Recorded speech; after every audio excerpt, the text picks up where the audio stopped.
What are boundaries? So boundaries really have to do with how relationships are conducted. It's in the context of a relationship between two people. To what extent you are open.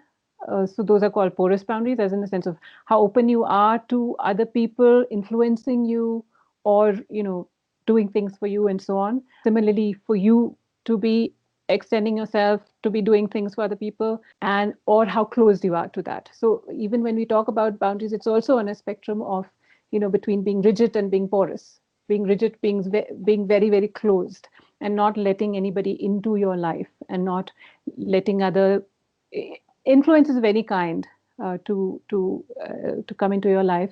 And porous being where you're letting anybody and everybody take decisions for you, or you're overextending yourself without figuring out what's good for you and what's not good for you. So those are again extremes. And then so healthy boundaries means a balance of the two. So that means in terms of even things like help, how much help will you give to others while being mindful of your own stuff, and also whether you seek help from others or not, and let others help you and so on. So not being very rigid or being very porous in your interpersonal relationships. So that's one concept of boundaries, and that's relevant in various kinds of relationships.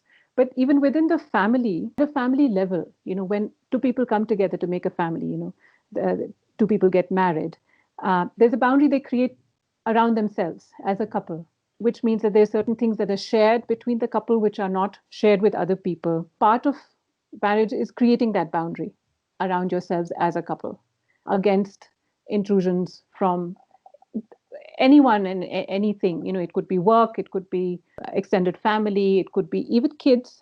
Then you have a boundary around the family. You as a couple decide how you want to parent your children and how you want to raise them and what values and so on, without that getting overly influenced by, again, others, whether it's neighbors, extended family, whoever it is. So there are different kinds of boundaries, different degrees of boundaries. Again, it's about communication between parents and children.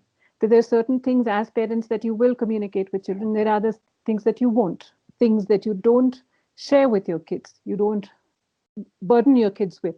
For example, it could be financial stress. It could be trouble in your own relationship or miscommunication that you have, or whatever it is. That's not something that kids can handle. So you keep the kids out of that.